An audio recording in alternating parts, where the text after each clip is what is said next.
아멘. 역사적으로 보면 때로 추악한 인간으로 낙인 찍힌 인물들이 더러 있습니다. 예컨대 여러분 대단히 잔인하고 독재적인 사람을 보면 저 인간 누구 같은 노미움, 히틀러 같은 놈 그러지 않습니까? 히틀러는 전쟁을 일으켜서 유대인들을 600만 명을 가스실에서 죽였죠. 유럽 전역을 그리고 전 세계를 전쟁으로 몰고 가서 7,500만 명의 사상자를 냈던 인물입니다. 이게 보통 숫자가 아니에요. 대한민국 남북한 전체의 인구가 말하자면 사상자가 되었다고 상상해 보십시오. 또 가룟 유다, 예수님의 사랑받는 제자였지만 은전 몇 푼 받고 예수님을 팔아넘은 배신자였죠. 여러분 오늘 본문에서 등장하는 또 한 인물이 있습니다. 그의 이름이 누굽니까? 빌라도. 우리 자신이 오늘도 그리고 전 세계 20억의 그리스도를 믿는 사람들이 함께 사도신경을 고백하면서 이는 성령으로 잉태하사 동정녀에게 나시고 누구에게 고난을 받으사. 그러니까 빌라도의 죄를 우리가 예배 때마다 고발하지 않습니까? 그는 예수님을 십자가에 못 박은 죄인입니다. 그런데 도대체 그 죄가 얼마나 크길래, 그 죄의 정체가 무엇이길래 20억이 그를 고발하고 지난 2000년의 역사를 통해서 그의 죄가를 고발을 했을까요? 예수님이 죄인으로 낙인 찍혀가지고 빌라도 앞에 섰을 때, 그때 인산인해에 많은 백성들이 있었습니다. 그리고 그 곁에 또 한 죄수가 서 있었습니다. 그 죄수는 어떤 인물이었느냐? 오늘 7절 말씀에서 보면 밀란을 꾸민 자였고, 밀란이란 반란을 꾸민 자입니다. 밀란 중에 살인하고 체포된 자 중에 그의 이름이 누구였습니까? 그는 사적인 군사력을 동원해서 무장을 시켜가지고 로마 제국의 반란을 꾀했던 반역자였고 그 일로 사람들을 죽였던 인물이었습니다. 그런데요, 관례상 총독인 빌라도는 모든 백성들이 한 사람을 석방하라고 요구할 때 석방할 수 있는 권한이 있었습니다. 그렇다면 저들은 누구를 석방하라고 요구할까? 먼저 그들이 가지고 있었던 권한에 의지해서 전례를 따라서 모든 백성들이 외치기 시작하는 것입니다. 전례를 따라서 한 사람을 석방하라. 여러분, 그 수천 수만의 무리들이 있고 그 중에 무리를 이끌어낸 한 사람이 있어가지고 오늘날 마치 노동자들이 외치듯이 외친다면 그 앞장선 사람이 전례를 따라서 빌라도여 한 사람을 석방하라. 그러면 온 회중이 뭐라고 하겠습니까? 석방하라, 석방하라, 석방하라. 함성이 들려요? 그때 빌라도가 손을 쳤습니다. 조용히들 하시오. 그렇다면 여러분, 유대인의 왕 예수 그리스도를 과연 석방하기를 원하시는가? 그것이 9절의 외침이었습니다. 그런데 저들은 예수님, 죄 없으신 예수님을 석방하라고 외치지 않았습니다. 11절, 그러나 대제사장들이 무리를 충동하여 도리어 누구를? 살인자 바라바를, 반역자 바라바를 석방하라 외친 것입니다. 이때 빌라도는 도대체 범죄자 바라바를 석방을 하고 아무리 살펴도 죄가를 발견할 수 없는 예수 그리스도를 석방하라 하지 않으니 도대체 내가 어찌해야 되는가? 그가 다시 백성들 앞에서 바라바를 즉박 석방하지 아니하고 새롭게 질문을 던지는 것입니다. 12절, 빌라도가 또 대답하여 이르되 그러면 너희가 유대인의 왕이라는 일을, 예수 그리스도를 내가 어떻게 하랴? 예수 그리스도를 내가 어떻게 하라는 말이냐? 그때 다시 무리들이 외친 것입니다. 자, 15절 무리들의 외침을 같이 한번 읽어볼까요? 시작. 그들이 다시 13절 시작. 그들이 다시 소리 지르되 그를 십자가에 못 박게 하소서. 그러니까 온 회중이 함께 외치기를 예수를 십자가에 못 박게 하소서, 이렇게 외치고 있었던 것입니다. 최종 결정권자였던 빌라도 총독이 드디어 결론을 맺습니다. 15절 빌라도가 무리에게 무엇을 주고자 하여? 만족을 주고자 하여 바라바는 놓아주고 예수는 채찍질하고 십자가에 못 박히게 넘겨주니라. 빌라도의 첫 번째 죄가, 그는 진리를 충족하는 것에 관심이 없었습니다. 그는 예수 그리스도가 죄가 없다는 사실에 주목하지 않습니다. 그는 빌라도가 사형에 처하는 죄가가 있다는 사실도 간과합니다. 그는 무리를 만족시키고자 해서 군중 심리를 추종한 죄가가 있어요. 진리를 그리하여 거부한 것입니다. 진실을 외면한 것입니다. 사랑하시는 성도 여러분, 예수님은, 성경은 우리에게 말씀하기를 로마서 12장 1절에서 너희는 이 세대를 본받지 말라 했습니다. 인간은, 성경이 말하는 인간은 만물보다 부패한 존재로 봐요. 성경이 말하는 인간은 언제든지 틀릴 수 있다고 봐요. 인간의 판단이 항상 옳을 수는 없습니다. 인간은 죄인이고 예수 십자가에 보혈이 없으면 살 수 없는 죄인이고, 인간은 그르칠 수 있고 인간은 오판할 수 있는 존재입니다. 지난 5,000년의 문명사 속에서 의사결정 과정에 다수결의 원리를 발견한 것은 굉장히 중요한 원리지요. 그러나 다수결이 항상 진리를 표현하는 것은 아닙니다. 여러분, 과학자들이 모여서 어떤 진리를 발견할 때 증명하는 것으로 진리를 발견하는 것이지 투표로 진리를 확인하지 않습니다. 역사는 다수결을 통해서 얼마나 많은 오류를 가져왔는지를 우리에게 보여주는 것입니다. 그런데 오늘 빌라도는 예수님이 의인이시오, 예수님이 선한 사람임을 알았음에도 불구하고 민중들의 요구에 굴복해서 예수님을 십자가에 내어준 죄가가 있는 것입니다. 초대교회 유명한 교부 중에 크리소스톰 교부가 있었습니다. 이분은 주님을 사랑하고 성경을 사랑하는 인물이었습니다.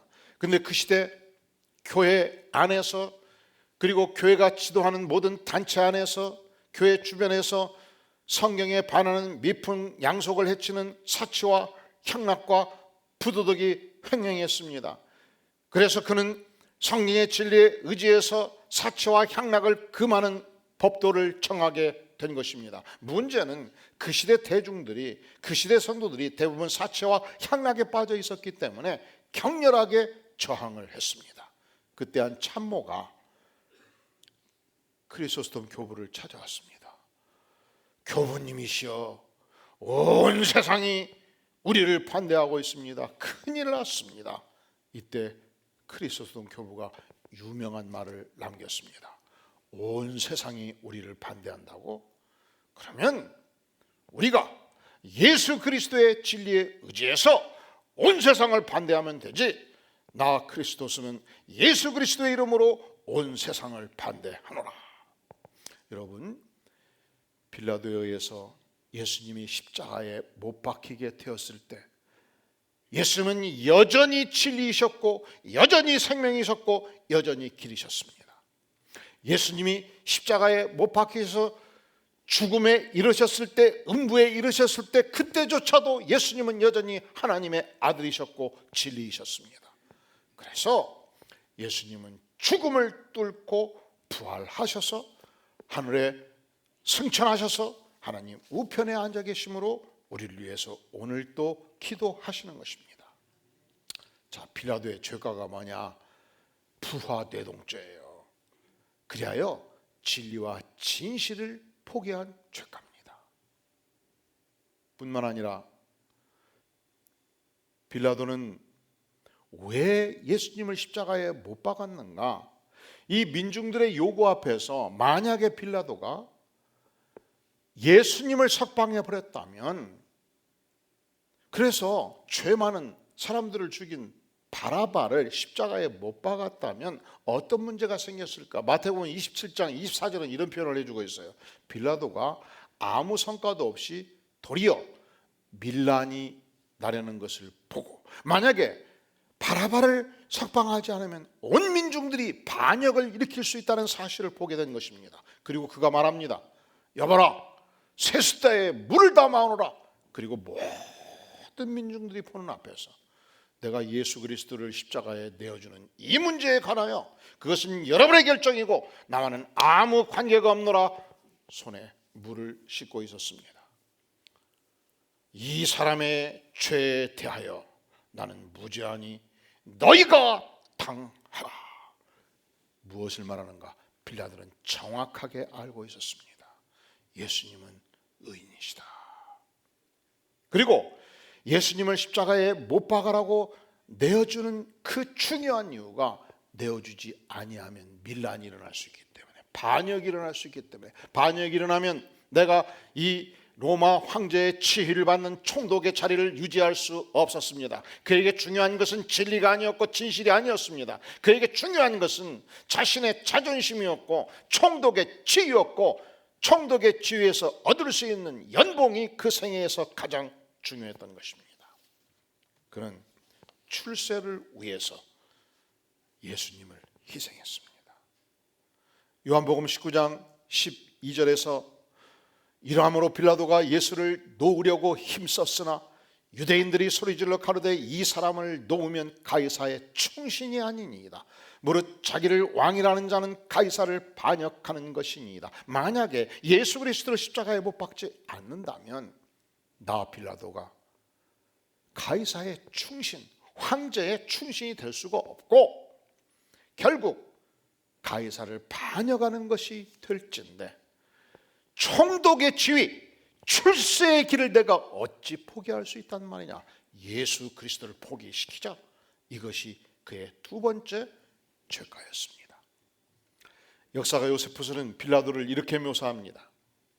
지독히 잔인한 통치자였고 로마 황제에게 아부와 충성을 바친 자였는데, 보통 총독 재임이 5년 기간이었지만 그의 아부로 인해서 10년간 통치하고 재임했던 인물로 묘사하고 있습니다. 역사가 필로는 말하기를 빌라도 그는 고집이 세고 성질이 고약하고 아주 무자비한 사람으로 묘사하고 있습니다. 자, 빌라도의 죄가가 뭐냐?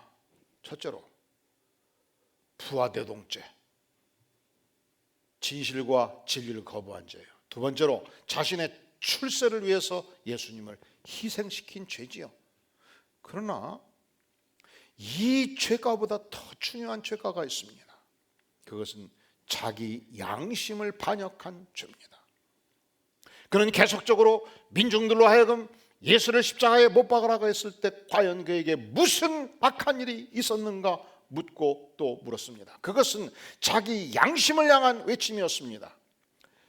빌라도 보고서에 의하면 그가 최초 예수님을 만났을 때, 예수 그리스도 그분이 총독 관제에 들어왔을 때 그 예수 그리스도의 자비하심과 엄유하심과 그의 위엄 앞에 그는 발바닥이 땅에 붙었다고 표현하고 있습니다.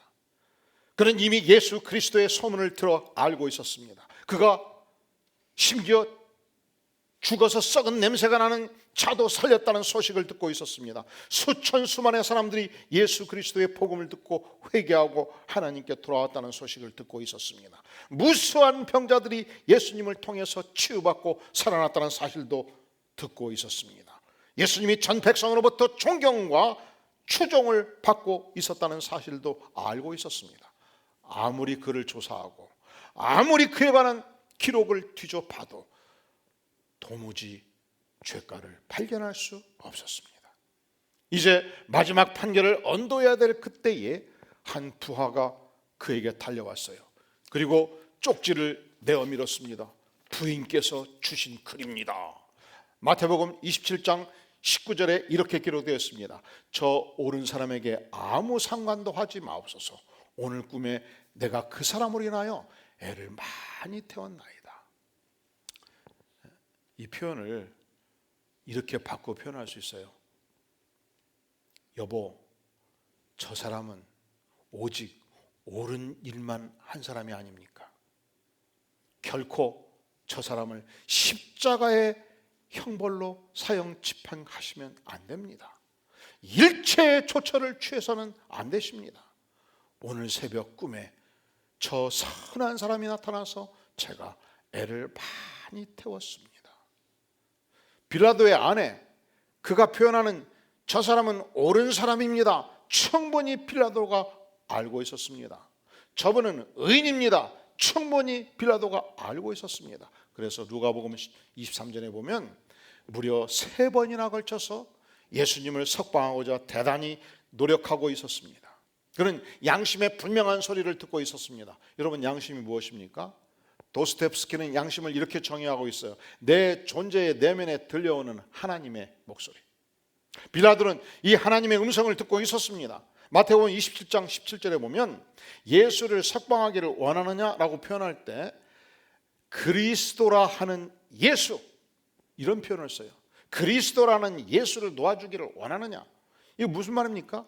그리스도, 그는 예수 그리스도, 그분은 구약 성경의 예언의 완성자 예수 그리스도라는 표현입니다. 그리스도, 예수, 그분은 유대인의 그리스도요, 온 인류의 메시아요, 온 인류의 위대한 스승이시다, 이 표현입니다. 그는 충분히 법률가로서 예수님을 조사했고 예수님을 검토했고 예수님에게 죄가 없을 뿐만 아니라 예수님의 인류의 양심인 것을 충분히 알고 있었습니다. 그러니까 단지 부하 내동한 죄가 문제가 아니에요. 단지 자기 출세를 위해서 예수님을 희생한 것이 문제가 아니에요. 가장 큰 문제는 하나님의 아들 예수 그리스도, 의인 예수 그리스도, 그를 결코 죽여서는 안 된다는 사실을 알고 있음에도 불구하고 자신의 양심을 기만한 죄, 자신의 양심을 포기한 죄, 이 죄가가 가장 근원적인 죄가인 것을 우리가 보게 됩니다. 1973년 개봉된 영화 중에 빠삐용이라는 영화가 있어요. 안 봤더라도 소리는 들어봤죠? 한번 소리 들어보신 분들, 빠삐용. 이건 실존 인물 앙리 샤리에르라는 인물의 자서전을 영화한 것입니다. 그가 24살 되었을 때, 여러분 24살 되었을 때 어느 땅에서 무슨 일을 하고 있었습니까? 24살 되었을 때 1930년도 3월 26일 새벽 3시 그는 파리의 어느 술집에서 술을 마시고 있었습니다. 그런데 바로 그 근처에서 살인사건이 난 거예요. 그는 이 사건과 아무 관계가 없었습니다. 여러분, 아무 관계가 없기 때문에 아무리 소란스러워도 그는 계속 마신 거예요. 그때 공명심에 불탄 젊은 검사가 갑자기 앙리 샤레르를 체포한 것입니다. 살인자로 지목하였고 거짓 증인들을 내세워서 결국 법정에서 1931년도 종신형을 선고받습니다. 그가 악마의 섬에 유배가 되었습니다. 상어떼가 우글거리는 섬이었습니다. 단 한 사람도 탈출에 성공한 적이 없는 그 섬에서 그는 살기로 작정해요. 그는 열심히 운동하고 그는 조악한 밥을 열심히 먹고 그는 복수심을 위해서 살기로 작정합니다. 언젠가 내가 석방되어서 나아가면, 언젠가 내가 탈출해서 나아가면 반드시 그 젊은 검사를, 거짓 증언한 자들을 처단하리라. 근데 이상하지요. 복수심도 강해도요, 살만 나요. 살 의욕이 생겨요. 무엇을 위해서? 무엇을 위해서? 복수하기 위해서. 그는 좁은 감방에서 복수하기 위해서 열심히 운동을 합니다. 좁은 감방에서 쌀 한 톨도 남기지 않고 밥을 타 먹습니다. 무엇을 위하여? 복수하기 위하여. 그리고 야자나무 열매로 가득 차로에 채워서 일종의 구명대를 만들고 그 높은 절벽 위에서 바다를 향해 뛰어내립니다. 바다에는 뭐가 우글거린다고요? 상어떼가 우글거립니다. 무려 9번 시도해서 9번째 성공하지요. 옥살이 13년 만에 1944년도 그는 감옥을 탈출하였고, 그리고 아프리카 밀림 깊숙이 잠입한 것입니다. 그는 그곳에서 사자와 싸웠고 표범과 싸웠고 하이에나와 싸웠습니다. 그런데 그런 글을 남겨요. 나는 사자가 무섭지 않았다. 하이에나가 무섭지 않았다. 나는 그들과 격투할 수 있었고 권총으로 쏠 수 있었다. 내가 무서웠던 것은 인간이었다. 양옆으로 인사해 보세요. 나 무섭지 않습니까?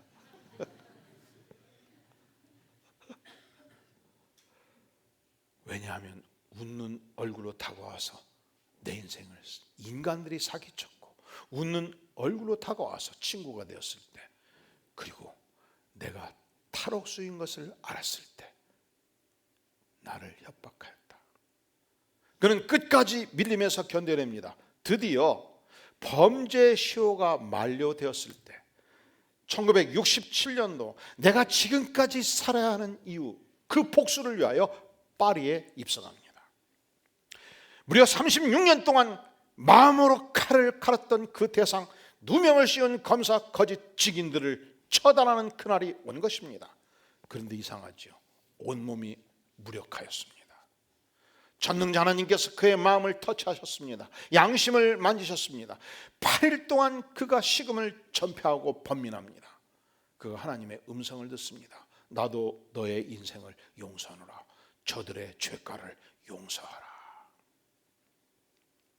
결국 앙리 샤르에르는 지금까지 살아야 했던 그 유일한 이유, 복수할 수 있는 그 철호의 찰나에 하나님 앞에 무릎을 꿇습니다. 하나님, 그렇습니다. 살인죄 누명을 씌운 자들을 예수 그리스도의 이름으로 용서합니다. 그리고 그날 자서전에 이 하나님의 음성을 듣고 용서하기로 작정하고 이 양심의 고백 앞에서 이런 글을 남기고 있습니다. 나는 하나님께 기도했다.